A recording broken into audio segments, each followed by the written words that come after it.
Welcome to Connect to Joy. Your host, Carol DeChaine, is an intuitive spiritual guide for practical matters and Marconic multidimensional energy practitioner. Her quest is to help you realize new possibilities, discover and release what holds you back, and enable you to manifest an inspired life filled with joy. Join us on this journey of transformation. Now, here's your host, Carol DeChaine. Welcome, beautiful spirits. Thank you for joining me here today. I'm Carol DeChaine, and my passion in life is to help you find your joy, to release what holds you back, and assist you to quantum leap your journey of self-discovery. I'm an intuitive, certified in life and business coaching, and a Marconic multidimensional energy practitioner and teacher. So if you're ready to start creating that life you've only dreamed of, that you deserve, let's have some fun, and let's get started right now. Hello, welcome back. This is part 2 of a real, honest-to-goodness live coaching session that I had with a good friend of mine, Nancy DeMello. She is someone who is very brave to be able to be willing to put this out there. Of course, it wasn't live, so she did have the option after we were done to say, no, don't do that. She is someone I have known for a very long time. She's a dear friend. And I have nothing but admiration for her for willing to do this. We're just going to pick up where we left off. And if you didn't hear last week, by all means, please listen to it. But to give you a quick catch-up, we were talking about the chaos in the world, all of the social media, the fear, the COVID, the vaccine. We don't get into detail about what we believe, either one of us. Yet we talk about how people are negative, how it's impacting them, and how to live your life in a way that isn't driven by what's out in the world, or by, if you put your information out there and what you believe, how people jump all over you and make you wrong if they don't agree with you. It is a very strange time, and I hope that this will help you navigate your way and your path through it, whatever that may be that's best for you. We're going to go ahead and just jump right in now and pick up right where we left off. So the first thing we want to do is pause for a moment and go, where am I? How am I? And I'll be quite frank with you. I've been a big fat mess. I have been, I'm 56 years old, so I've been here quite a while. And I don't know that I've ever been such an awful mess. Anger, I'm not normally angry. Frustration, I'm not usually frustrated. Little blips of it here and there. It's just yuck. Blech. Who am I now? And I don't want to be that way anymore. And, I always sort of believe it's okay to visit, but you don't want to live there. Well, guess what? I have been living there far too long, and it's time to get up and move, right? So I guess what we've come to the conclusion is I have to kind of first assess where I'm at and what's going on, and whether it's working for me, and it's just not. And then I have to somehow figure out how to find something that does work for me. And one of your first suggestions was unplugging. And you're right, there's a lot going on out there. And when it's been pretty intense, and like things that have never happened before were happening, like businesses closing and schools closing and blah, blah, blah. And so that triggered for me, because I never really was a big one on news or politics or anything like that. But that definitely triggered me to want to I need to know from minute to minute, because the other thing that happened at the beginning was change, right? We're closed, we're open, we're masked, we're not masked. It was like, wait, that was just 2 hours ago. What do you mean it's changed already? And change is one big fearful thing for so many people, because they have to know what's going on. That's what the understanding has to do with. Then I can make the change. If I understand why, then I can go through the change. If I understand how or what's going on, it's easier. It's still fearful for a lot of people, but then you can make the change. And there are some people who just don't want to change. They resist change no matter what. I know a number of those people. Even when it's going to be better, and it's clear to everybody else that it's going to be better. People just don't want to do that whole change cycle. Kind of at a loss for words today, but yeah, they don't want to go through the process of change, even if in their own mind, in the back of it, they know it's going to be better. They don't. Yeah. We don't know it's going to be better, which makes it even more fearful for people. Yeah. Yeah. Oh, I hope we're not going around in circles too much. But okay. So first, define where you are and if it's working for you, and if it's not, finding something that does. Okay, and unplugging. Yes. Oh, that's where I was. I was afraid to unplug for fear that I would miss something huge. And everything at the beginning of this, and even really still till today, everything seems huge. And it's like, yeah, I mean, all the guidance we've gotten from the so-called experts have flip, flop, change. We're not going to have this. We are going to have this. We're not going to have that. We are going to have that. This will never happen. Oh, that's happening. I mean, it's like blah, right? And so I felt like I had to stay plugged in, or because when they changed their mind, which they changed them forever and ever and ever, that I needed to know what they changed their mind to. Well, now everybody and their cousin and their brother and their uncle are out there on social media or other news things or whatever, spewing their versions of the truth and stirring up fear and division and everything else. And it's like, this is not healthy. It's not healthy. You used to be able to go a week and really not that much would change in the world, right? But now it's like, don't blink. So I desperately need help knowing how to unplug in a healthy way where I can remain calm and confident that it's okay. Whatever does or doesn't happen is okay. And I will find out whatever I personally need to find out in the timing that I need to find it out in without being glued to it from the moment I open my eyes in the morning, pick up that phone, what's going on, to the moment I fall asleep, even falling asleep with it in my hand and running. No, nobody's ever done that before. Yes, I have done that. I did that last night. Yeah, or falling asleep in front of the TV or whatever, right? With the news on, trying to keep up with everything. So how do you suggest since you're one of the ones with it attached to your hand, is there anything you can decide for yourself that maybe would work? So part of my problem is, for instance, when you're on various forms of social media, there is the good and there's the bad and the ugly, right? So it's like, there's the puppies and the yes, movies, and then there's there's somebody with a conspiracy theory, one end or the other. It doesn't matter which side you're on. Right, absolutely. One. Yes, I mean, social media really know how to trigger in a good way our endorphins to come back and want more and more. Ooh, that made me feel good. Ooh, that was exciting. Ooh, that was a surprise. It's not like a TV show where okay, it's going to be 30 minutes or 2 hours or whatever it is, and it's going to start and it's end. In social media, you can just swipe forever and ever and ever and hours on end. And because the last one made you feel good because it was a puppy in a swimming pool or whatever, and then the next one, I mean, it's so bizarre how you can go from that to the world is going to end and you must prepare. I mean, and then you're back to the other, and then you're to how to transplant a rose or whatever, right? I mean, it's like the way social media is now is there's no consistency. So you feel like you're ping-ponging back and forth, the back and forth, the back and forth. And so there's no good start and end like there is on a TV show. You can say, I'm just going to watch this one show, or it's like you're binge watching everything. And it's hard to stop. Like, so that was the thing about Netflix, right? You could watch not only the whole series, but all 10 years of the whole series and be there for days. Like Friends or whatever, I think was on for like 10 years, right? I mean, and if you're just getting so into it, it's like there's no good starting and stopping points. And so it becomes addictive. Maybe setting a timer for yourself before you even start going on there and making it more specific might help. Because maybe getting off of it totally and going cold turkey is like stopping smoking. Maybe you have to, not stopping a drug, you can't really do it. Maybe you need to set a timer for half an hour and then force yourself to stop to do something else.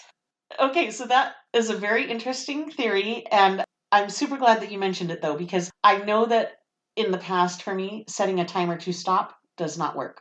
However, while you were saying that, I had an epiphany that setting a timer before you start could work.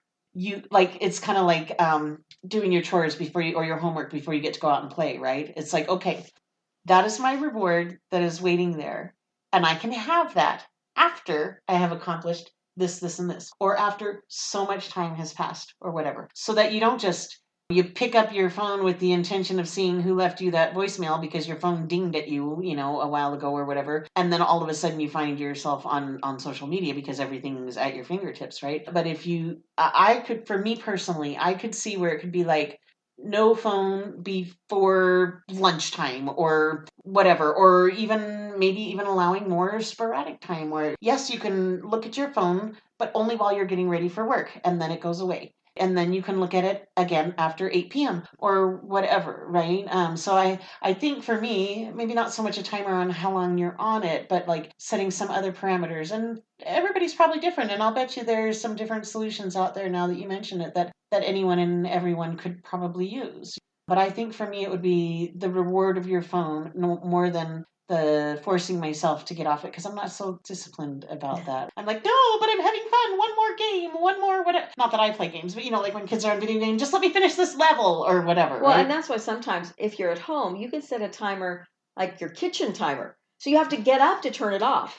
Something that buzzes. So you have to stop what you're doing to turn it off. Yeah. Or maybe even an alarm, one in your bed that you normally set an alarm for. Yeah. Set 2 alarms. Set one if you're going to always go on social media at 8 at night. Set one at 9 or 10, depending on how much time you want to allow yourself, so that you don't, because they talk so much about don't have so much screen time right before bed. But so many people do it, and I do it too, because I do like to play games. Because I don't do the social media as too much as possible. Yeah. I do have some groups that I keep up with that are very, I'm going to say high vibrational, because I want to connect to those types of people more than I do all of the other stuff that's out there. Mm-hmm. I've seen too much of the people attacking the other people to want to go out there and to say anything that's going to be an opinion about what's happening in the world. I'd rather put out their happy puppy pictures, Yeah. which I did today. But it also says more than that. It talks about taking the time to allow yourself to find that joy rather than always having the fear underlying everything. Taking time out from the fear. Giving yourself a vacation from it. Take 10 minutes or an hour. A vacation from the world, yeah. Something that you need to do so that you can be there for your family in a better way, or for yourself, which is even better. Yeah. Just, a lot of husbands have that saying if the wife's not happy, nobody's happy. Well, and that's the case for anybody. If you as the individual listening are not happy, no one around you is going to get a good vibe from you. So if you're upset, you're depressed, you're whatever, take care of you first. Don't put it on and pretend like you're happy, because that's not going to go anywhere. It might be okay, and they'll live with it because they don't want to deal with what's underlying it, and neither do you. But it's not going to do any good for you at all if you pretend to find joy instead of actually finding it, even if it's only for 5 minutes. Do something to shift the negativity that you might be feeling and the fear you might be feeling, so that you feel more like who you truly are at depth. So that once you find that and you do connect to any kind of joy whatsoever, you're going to want it. You're going to get addicted to it. You won't want to deal with all of this negativity, and you'll find a better way to deal with it. Ooh. I kind of like that, right? So what is the draw to going back? Yes, aside from so let's rationalize, like you said, and I love the fact that you mentioned that. If something's truly important, you will find out about it. You don't need to see it a dozen times or 100 times in a day or a week over and over and over again. You just need to hear about it once at the end of the week or in the middle of the week or whatever. And you're right. If it's truly important, it will come up and you'll know. And I think, especially if you put that out there, the universe will present the information that you need for your life. Because in all honesty, I think back to when I was a kid, eat all the food on your plate. There's children starving in Ethiopia or whatever, right? Well, me eating all the food on my plate is not going to help those kids in Ethiopia. And in all honesty, the other thing I've learned this year is there's only so much I can contribute to how the events of the world turn out. And honest to goodness, it's practically nothing. It's so minuscule. However much energy and effort. My energy and effort would be so much better spent keeping first of all, me, like you say, if you're not happy and whole and healthy, they say that about being a mom, right? You got to take care of you first. Put your own mask on in the airplane, before you try to put the mask on before for you kids. decide which one of your kids you like better. That was Southwest Airlines. I love them. They were so funny. That's hilarious. Selfish choice. Which one do you like better? Absolutely, right? But so you have that. Now, then there's the addiction, the endorphins, or the confirmation, whether you're looking for confirmation that you made the right choice because how many people on social media are agreeing with you and liking it and commenting on it or whatever, or putting their own stuff that lines up with whatever you've chosen, right? Or whether you're just looking for friends and family and puppies and kitties. There's still something of an addiction. So I think because social media, it's not like a TV show or a movie. When you select a TV show or a movie, you pretty much know, is it an action? Is it a comedy? Is it a drama? You pretty much know what you're up for. Social media, you don't know what you're up for, and you're going to get hit with just about anything and everything, and you're going to be very susceptible to, quote unquote, reacting to it, right? And I think reacting is not a super healthy state to be in, right? Like, you could visit there, but you don't want to live there. You want to be there if you're an actress, because it's a great way to be a good actress is to react what's happening around you. But it's not as good in real life, because then you give your power to everybody around you. Yeah. Yeah. So understanding that there can be reward much more gratifying and sort of focused reward in choosing how to spend your time that brings you more joy. Instead of trying to get those reaction endorphins or whatever through your social media, figure out another way to find joy that's a little more untainted, unpolluted. Do you know what I mean? That it's a little more pure, right? And it's more intentional. And maybe that has a start and a stop, so you can spend your time doing the things you know you want to be or should be doing instead of getting hung up on the social media. Right. And while this isn't about social media specifically, Right. it is something that sucks us out. I mean, it takes so much time if you get stuck there. And it's one of those things that not only when you go to bed at night, you get up the next day, you go, what did I do to move my life forward? And you might go, nothing. I spent 4 hours on social media. Yeah. I spent 2 hours playing games. I did whatever you did, watching TV. I mean, it doesn't have to be only social media. And you don't always have to do something to move your life forward, because sometimes you need to rest, to relax. Recharge your batteries. But even recharging your batteries is something you can do for yourself. Yeah. Rather than just going, wow, okay, that was 2 hours of how did that go by? Yeah. I was playing a game and I didn't realize I was here so long. This isn't good. Or I was scrolling through Facebook or TikTok or whatever it may be. Yeah. Social media is just my personal poison. It's what's polluting my personal energy the most right now. But it's also, it's like a drug.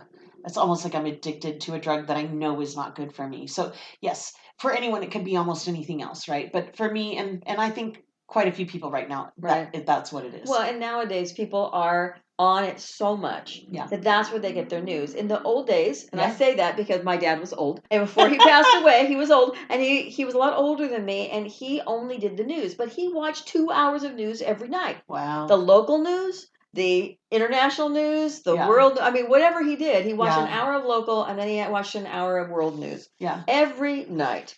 And so he probably would have been a social media buff, because if he knew how to do it, and it was around before he died, because he would have wanted to know what was going on in the world. Yeah. So whether you're a TV person where you listen to podcasts and you hear different people with different reactions, or you're on scrolling through the other kinds, Instagram or Facebook or TikTok or whatever it is, you have to do what's right for you and not what's going down the rabbit hole. Yeah. And just making things worse and worse and worse and making you feel worse, or making you get more and more angry because you're just anxious. being sucked in. Exactly. Fearful, anxious. Mm-hmm.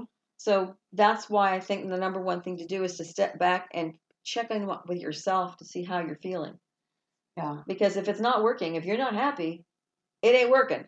And you can be happy during COVID, because I don't know if I want to admit this, but I really enjoyed being in lockdown, because I realized how much I was missing by working 9 to 5 at a day job that I didn't really enjoy. And it made me realize that, wow, I could do so much more with my life. And I can relax. And I lost weight. I didn't drink like some people did. I ate more healthy because I had more time. I took more walks than I normally do.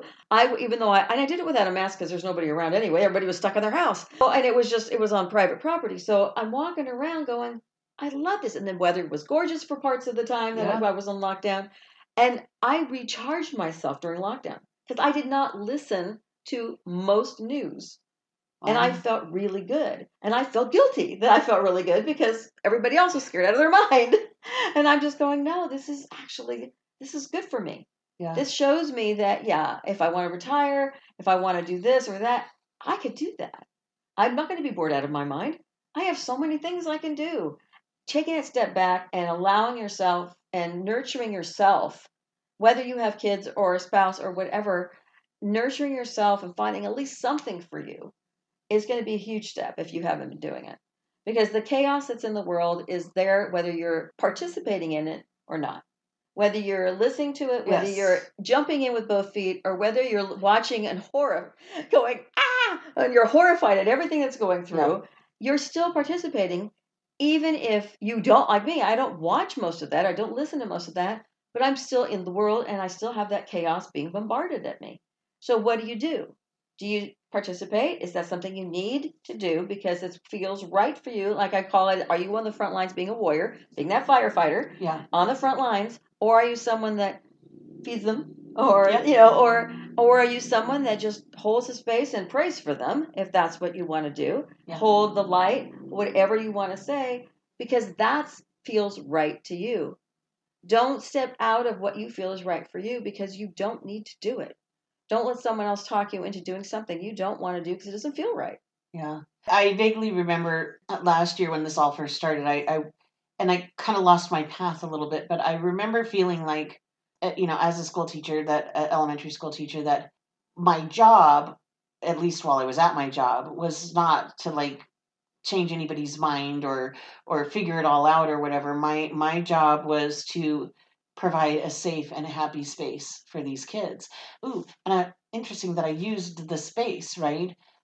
Some sense of stability and normalcy for them while they were there. And so interesting now that I hear the word space come out of my mouth, because you said hold a space, right?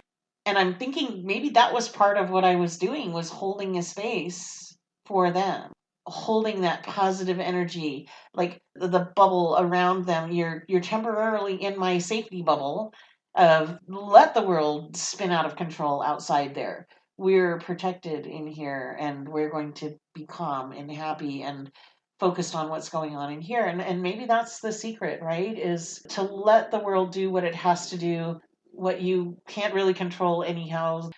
And I think maybe that's what I need to let go of, is that most of the things that I do are not going to change that huge outer world. And nor does it need to. I need to take care of my house first. What's in my house, what happens in my house, right? And my house being, literally my house, or my personal house, my body, my temple, or my town, or my school, or whatever. And maybe I need to quit trying to focus on the outer world and just kind of shrink my world down, my universe down, my own personal universe down a little bit. Want to kind of laugh, at the Men in Black thing, where it's like when Will Smith first figures out that there are aliens and all these horrible things are happening, and he's like, yes, and the only thing that keeps these humans happy in their miserable existence is that they don't know about it. Because if they did, they would be afraid of it or want to try to control it or whatever. And that's kind of how I feel right now. It's like, oh, I just got told that aliens exist and the whole universe is about to be destroyed, metaphorically speaking, right? It's because of world events or whatever. And it's like, well, in all honesty, maybe for me, like maybe for some people it is. That's their job, to go out there and fight the good fight, or whatever. But that's not my job. And I think that's why it felt so wrong and why I was not happy and comfortable trying to maybe kind of do that a little bit, right? My energy is just as real as everybody else's. And so if I think about it, maybe myself and the 5 people that live in my house and the 30,000 people that live in my town, or what, if we all are coming from a healthier, happier, higher vibration and focusing on our own little mini universe and making that space a better space, rather than trying to change the world or control the world or whatever, then, and if everybody's doing that, then maybe that will change the world, right? That's kind of deep, right? One person at a time changing the world. So yeah, that's... Well, and everybody that you touch, you'll shift. Because there is such a thing as entrainment. If you've been unless you're clinically depressed, if you've been slightly depressed or unhappy mood or even angry, if you hear a baby laughing, or you come walk in and somebody's telling a joke and everybody in the room is laughing, unless you're so deeply into that negative space, you're going to shift. You're going to come up into that higher vibration of laughter, of camaraderie, because you just do. It's just what happens. And if you can't do it, then you'll turn away from the world and you'll live in your own dark place. And that's something that you can have sway over, is your own space, your own being, and that includes your mental, your emotional, your physical, your spiritual connection, anything like that. You have sway over all those things. That's you. You're powerful. You can do anything you want with that. What do you want? Yeah. How do you want to be? And choice is something also. Nancy's mother was a minister. She always said, "What do you choose?" And how are you feeling? And if you said, "Great," she said, "Great." And if somebody said, "It's a horrible day," she'd say, "Choose again." She'd say, "No, what do you really want? Choose again." Every Sunday she'd say that. Most people said great. But every once in a while she'd turn to somebody and she'd say, "Do you really want that? Choose again." Yeah.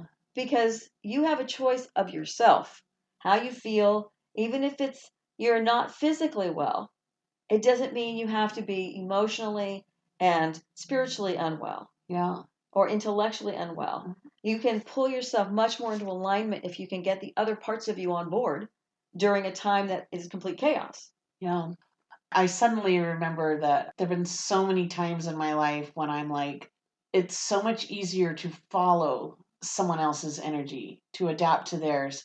And I have advised my kids or my friends or whatever, be the leader in the room, be the energetic leader in the room. So when you walk into a room, we have a much more significant capability if your energy is strong and intentional, right?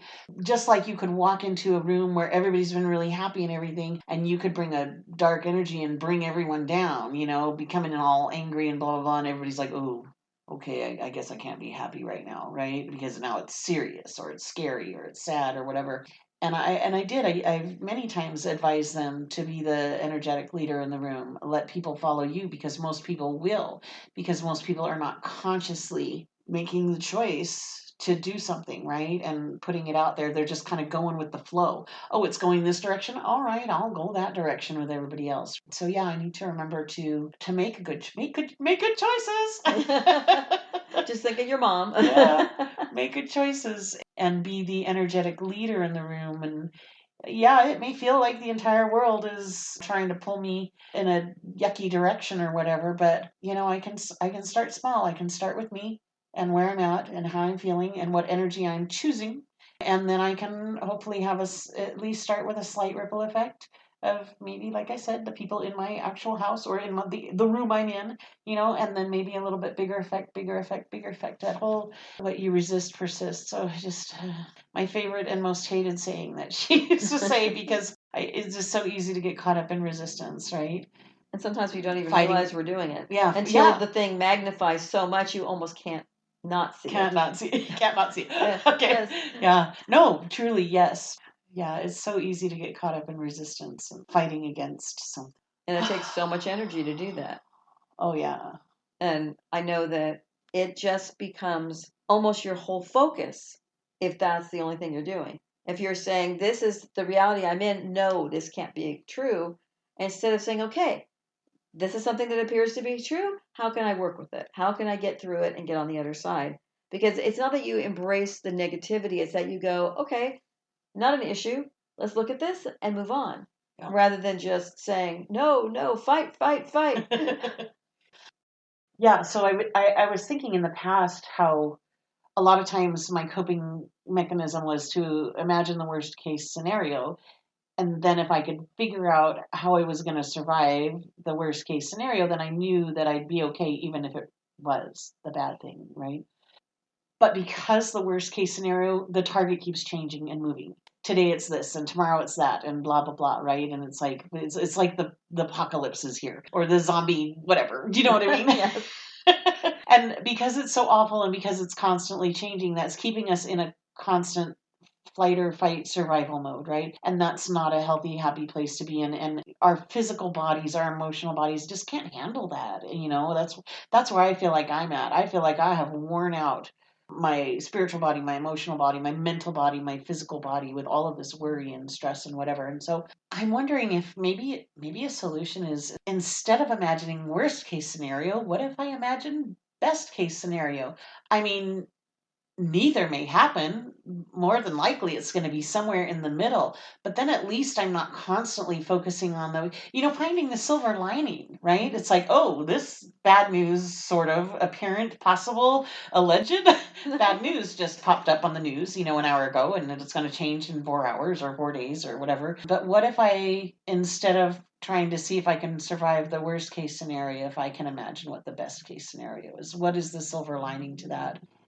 And it's kind of funny because as bad as, the last year and a half or so has been, in all honesty, it has not been the same for everyone who's been experiencing it. Yes, some people were devastated and lost their jobs and lost their homes and lost their relatives, to the disease or whatever, literally their lives. Yet for other people, like you, had a different experience. And my family, we were all essential workers. So we not only worked normal, we worked overtime and got extra pay and whatever. We worked the whole time, and I don't begrudge that at all. I'm super grateful for that, right? It was like, wow, we were the blessed ones to be able to keep working and have that steady income. And yes, we got COVID, but we all survived it and nobody was hospitalized and whatever. So I always kind of think about, I lived different places in my life where there were tornadoes or earthquakes or other natural disaster type things. And the funniest thing that always stuck out to me is when the tornado comes through, it doesn't obliterate everything for miles. It takes this house and leaves that one 100 yards away completely unscathed and untouched. And or the earthquake, lived through the Oakland earthquake. I lived through the Los Angeles earthquake back in the 70s, the Oakland earthquake in the 80s. And from my way from work to home, the whole freeway collapsed and some people's lives were completely devastated. And then I get to my house and, a couple trinkets fell off the shelf and I got a crack in my fireplace.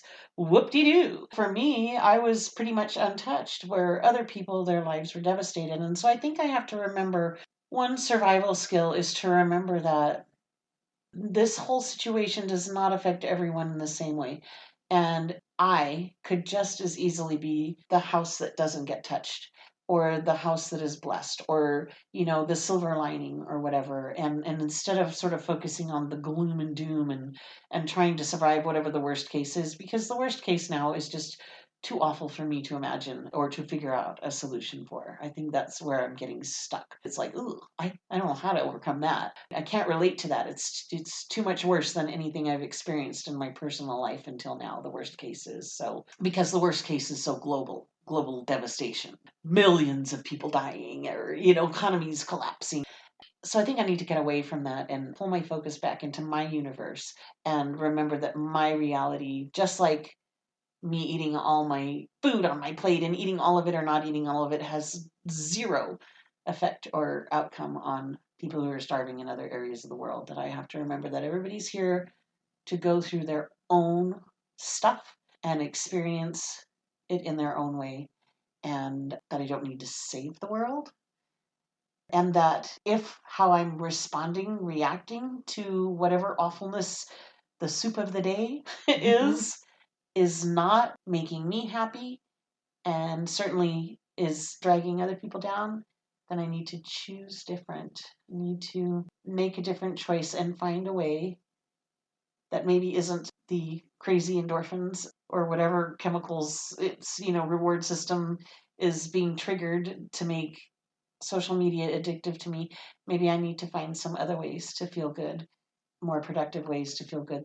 We don't always have to be productive every day of our lives, right? But for most people, and I know for me, being productive, it's like, oh, look what I built. Look what I created. Well, look what I organized. Look what I put together. Look how I helped. Look at what joy I've spread, whatever. That's the true rewarding, fulfilling aspects of life for me, just because that's how I'm wired, right? So maybe I need to just continually focus on what's on my agenda for today and make sure that my menu includes spreading a bit of joy, or finding a bit of peace and calm and comfort, or being productive. Because I think the combination of feeling like, oh, I logged on at noon to watch a few TikToks and then I look up and it's dark and it's 12 o'clock at night, right? Which I know that's happened to other people. Nobody can tell me it hasn't. Maybe not quite that many hours, or maybe that many hours. And then I feel even worse because I feel bad about myself because I didn't accomplish stuff,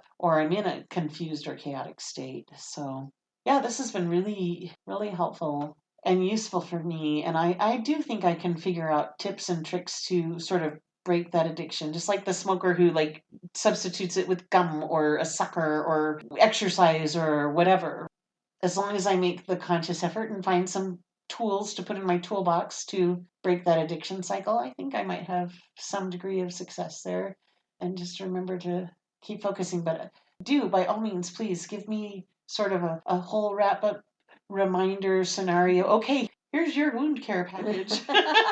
Here's your treatment plan. You know what I mean? As you're sending me out of the door of the hospital that is sort of self-realization. I mean, that's the beauty about talking to you, is that like you allow me to come up with my own conclusions by just sort of touching on a little of this or a little of that or making a little hint or suggestion. It's weird how we know the answers ourselves. We do. So let me go ahead and wrap this up because Yeah. I know we've been talking a while. And I think basically just know that the energy that's on the planet right now is not yours. It's not yours you have to fix. It's not your fault. It's nothing that's happening unless you're contributing to it because you're getting on board with it. Yeah. And then you're just going crazy because the chaotic energy is getting to you. It's something that is there to shift you, and don't resist it. Allow it to sweep you to a certain extent to where you need to go, but don't stay stuck in the negative. If you get stuck somewhere, you have to know it. So make sure you step back, take those few minutes, at least once in a while, go, okay, how am I feeling?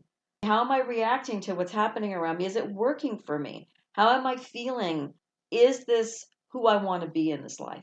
If it's not who you want to be, I mean, if you're on board and you are going for it and that feels right to you, there's nobody that should be able to tell you otherwise. Because you have to feel deeply about it to make sure that it is who you are. If you are the warrior and you're out there on the front lines going, no, this is wrong, or yes, this is right, whatever it may be, and you feel that's right, that is excellent. Then you're on your path if that's where you want to be. Some warriors are very lower vibrational. They're more into the violence, they're more into the anger. And then there's people who are the warriors of light and who are bringing the light by not necessarily doing violence, who are out there trying to make a difference. I am not one that I consider a warrior. I am someone that stands back and hands people the tools they need so they can go do the thing they're doing. And you may be one of those people, but I don't feel the need to fix someone because that's not my job. Even though I'm a life coach, it's not my job to fix you. My job is to help you to understand and fix yourself.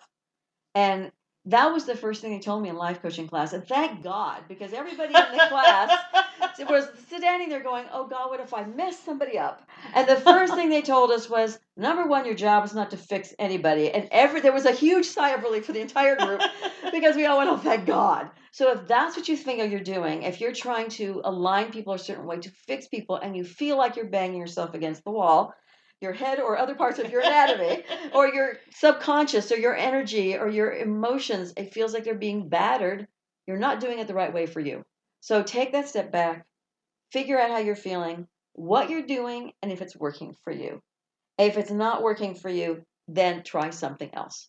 And you may not find the right thing for you for quite a few tries, but you can say, I need to do it from a more peaceful place.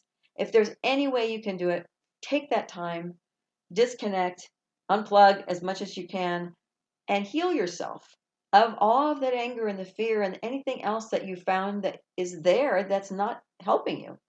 And once you can do that, then you'll be able to come from a better place and what we call higher vibrational space and be able to impact others around you just by being you. You don't even need to do anything else. You don't have to participate in the negative stuff on social media. And if you do, you can maybe say a phrase of something that is caring. But if you do that, realize that some people are still going to jump on you. And so if people do and they're just in that negative place, sometimes the stepping back is better than even trying to be the peacemaker.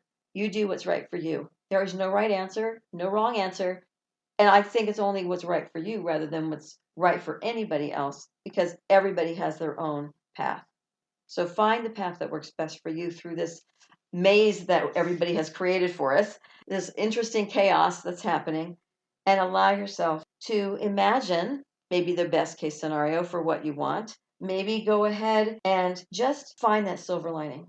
Where do you fit in your world and where do you want to fit and where will this make you feel the best? Because it's all about living your limitless life, meaning finding your joy, finding what works best for you so you can be the best you that you can be.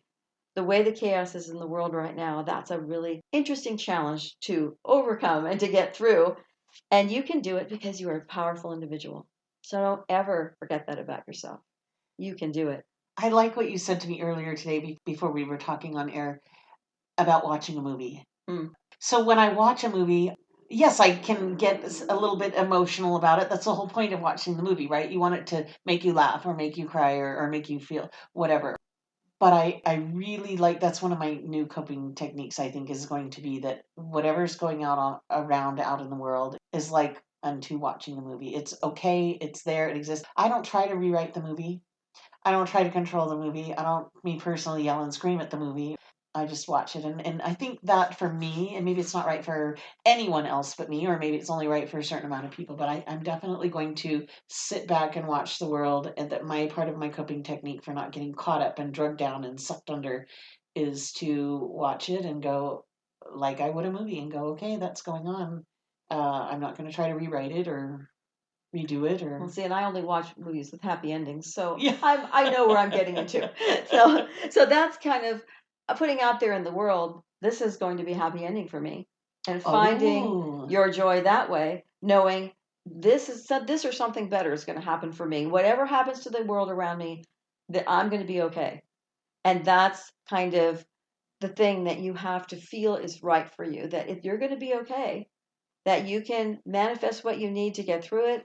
You can manifest the money, the people, the joy, the job, the whatever you need, the health, the home, the whatever it is that you need, you can manifest it. You can have help to manifest it if you need it. There are people that will be there for you. You just have to be open and listen and ask for help, even if it's just a spiritual help, God, and then pay attention, because that's always what I say, tell everybody.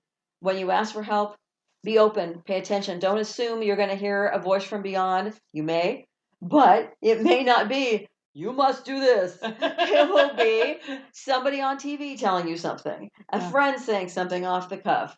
It will be something to get you through. So don't be afraid to ask, and always know that you are already enough to have whatever you need in this life.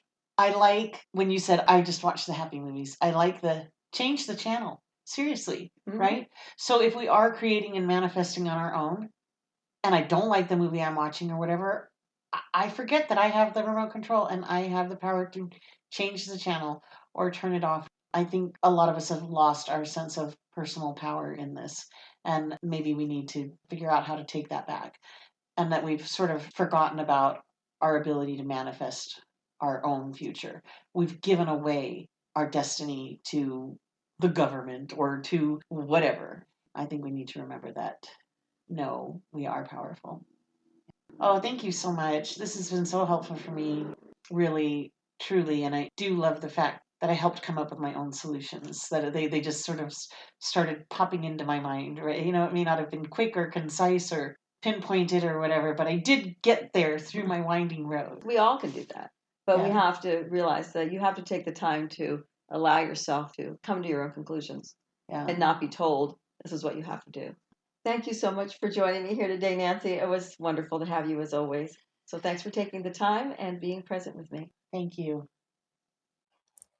Thank you so much for joining me here today. If you love the show, make sure you rate, review, and share this podcast and subscribe so you never miss an episode. Connect with me on Facebook or by email with questions and comments, ideas for future episodes, or if you would like to be a guest, give me a shout out and I'll send you an application. Until next week, remember, you are already enough to have that joyful, limitless life that you desire. Thank you for listening to Connect to Joy. If you love the show, make sure you rate, review, and share this podcast. And subscribe so you never miss an episode. Contact the host, Carol DeChaine, with questions and comments, ideas for future episodes, or if you would like to become a guest. And remember, transformation is a journey and not an end destination. So be kind to yourself, because you are already enough to have the joyful, limitless life that you desire.